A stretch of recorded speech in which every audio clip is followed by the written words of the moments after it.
ರಾಜಕೀಯ ಪ್ರವೇಶದ ಉಮೇದಿನಲ್ಲಿರುವಂತಹ ದಿಂಗಾಲೇಶ್ವರ ಶ್ರೀಗಳಿಗೆ ಬಹಳ ದೊಡ್ಡ ಶಾಕ್ ಇದೆ. ಪೀಠ ತ್ಯಾಗ ಮಾಡಿ ಚುನಾವಣೆಗೆ ನಿಂತ್ರೆ ಸೂಕ್ತ ಅಂತ ಮಠದ ಭಕ್ತರು ಹೇಳ್ತಾ ಇದ್ದಾರೆ. ರಾಜಕೀಯ ಪ್ರವೇಶದ ಉಮೇದಿನಲ್ಲಿದ್ರು ದಿಂಗಾಲೇಶ್ವರ ಶ್ರೀಗಳು. ಅವರಿಗೆ ಭಕ್ತರು ಕೊಟ್ಟಂತಹ ಬಹಳ ದೊಡ್ಡ ಶಾಕ್ ಇದು.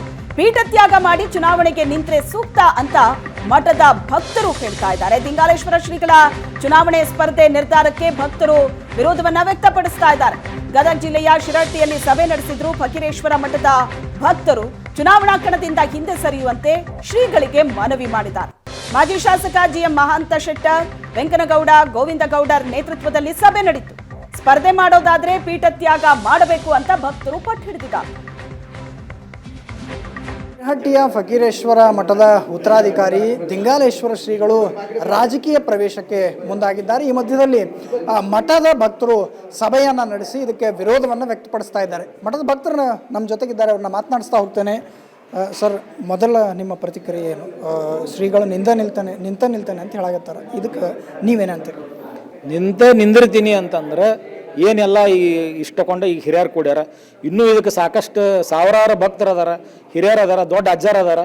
ಅವ್ರಿಗೆ ಸಮಕ್ಷಮ ನಾವು ಏನು ಮಾಡಬೇಕು ಅಂಥೇಳಿ ಅವ್ರ ಕಡೆ ನಾವು ಸಂವಾದ ಮಾಡಿಕೊಂಡು ಅವ್ರ ಕೊನೆಯ ನಿರ್ಣಯ ಏನು ತೊಗೊತಾರ ಅದಕ್ಕೆ ನಾವೆಲ್ಲರೂ ಬದ್ಧ ಇರ್ತೀವಿ.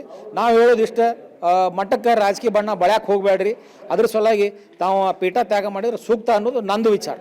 ಅದನ್ನು ತ್ಯಾಗ ಮಾಡಿ ನೀವು ಇಲೆಕ್ಷನ್ ನಿಂದ್ರಿ, ಏನಾರು ಮಾಡಿರಿ, ಅದಕ್ಕೆ ಇದು ಇರೋಂಗಿಲ್ಲ. ಏನೆಲ್ಲರೂ ಹಿರಿಯರು ಭಕ್ತರು ಕೂಡಿ ನಿರ್ಣಯ ತೊಗೊಂತಾರ, ಅದಕ್ಕೆ ಎಲ್ಲರೂ ಕೂಡಿ ಬದ್ಧವಾಗಿ ನಾವು ಕೆಲಸ ಮಾಡ್ತೀವಿ. ಸ್ಪರ್ಧೆ ಮಾಡೋದಾದ್ರೆ ಹಂಗಂದ್ರೆ ಪೀಠ ತ್ಯಾಗ ಮಾಡಿ ಸ್ಪರ್ಧೆ ಮಾಡ್ರಿ ಅಂತ. ಯಾಕೆ ತ್ಯಾಗ ಮಾಡಿರಿ ಅಂದ್ರೆ ಆ ಸ್ಥಾನಕ್ಕೆ ಒಂದು ಗೌರವ ಇರ್ತೈತಿ.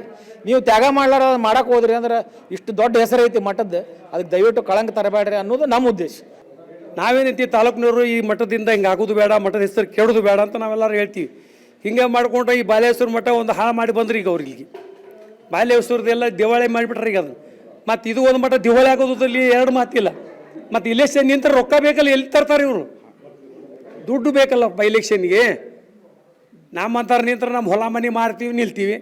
ಮತ್ತು ಇವರು ಮಠದ್ದೆಲ್ಲ ಬರೋದಾಗ ಕೊಟ್ಬಿಟ್ರೆ ಅದನ್ನ ಮಾರೋರು ಆದ್ರಲ್ಲ ಇವರು.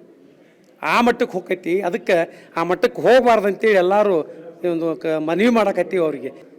ರಾಜಕೀಯ ಪ್ರವೇಶಕ್ಕೆ ವಿರೋಧನೋ ಅಥವಾ ಅವರಿಗೆ ಕಾಂಗ್ರೆಸ್ ಸಪೋರ್ಟ್ ಮಾಡಿದಾರೆ ಅಂತ ಹೇಳಿ ವಿರೋಧನೋ? ಕಾಂಗ್ರೆಸ್ ಸಪೋರ್ಟು ಮಾಡ್ಯಾರ ಇಲ್ಲೋ ಅಂತ ನಾವು ಹೇಗೆ ಹೇಳಕ್ಕಾಗದ್ರಿ? ಅವರು ಇಲ್ಲಿ ನಡೆದೈತ್ರಿ, ಈ ಚರ್ಚೆ ನಡೆದೈತಿ. ನಮಗೆ ಒಂದು ಸಂಶಯ, ಇಲ್ಲಿಂದ ಬೆಂಗಳೂರಿಗೆ ಹೋಗಿ ಡಿ ಕೆ ಶಿವಕುಮಾರ್ ಅವರು ಭೇಟಿ ಆಗ್ಯಾರ ಅಂದ್ರೆ ನಮ್ಗೆ ಸುದ್ದಿ ಬಂದೈತಿ. ಅದಕ್ಕೆ ಕಾಂಗ್ರೆಸ್ನವ್ರು ಸಪೋರ್ಟ್ ಐತಿ ಅಂತ ನಾವು ಹೇಳ್ಬೋದು. ಈಗ ಒಂದು ವೇಳೆ ಅವರು ಸ್ಪಷ್ಟವಾಗಿ ಹೇಳ್ಯಾರ, ನಾ ರಾಜಕೀಯ ನಿಲ್ತಾನೆ, ಸ್ಪರ್ಧೆ ಮಾಡ್ತೇನೆ ಅಂತೇಳಿ, ಮುಂದಿನ ನಿರ್ಧಾರ ನಮ್ಮ ಮೂರ್ತಿನ ಎಲ್ಲರೂ ಹಿರಿಯರು ಕೊಡ್ತೀವಿ ರೀ. ಈಗ ಬೇರೆ ನಮ್ಮ ಇಡೀ ಇರೋದೆಲ್ಲ ಮಠದ ಶಿರಹಟ್ಟಿ ಮಠದ ಭಕ್ತರು ಸಾವಿರಾರು ಮಂದಿ ಅದಾರ. ಸಾವಿರಾರು ಮಂದಿ ಕೂಡ್ತೀವಿ, ಸಾವಿರಾರು ಮಂದಿ ಕೂಡಿ ನಿರ್ಣಯ ತೊಗೊತೀವಿ.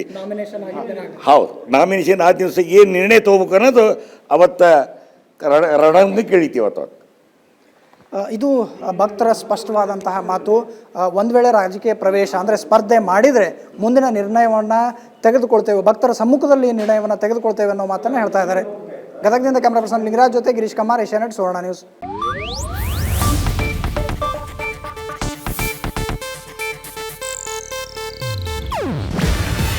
ಇದು ಏಷ್ಯಾನೆಟ್ ನ್ಯೂಸ್ ನೆಟ್ವರ್ಕ್ ಪ್ರಸ್ತುತಿ. ನೀವು ನೋಡ್ತಿದ್ದೀರಾ ಏಷ್ಯಾನೆಟ್ ಸುವರ್ಣ ನ್ಯೂಸ್.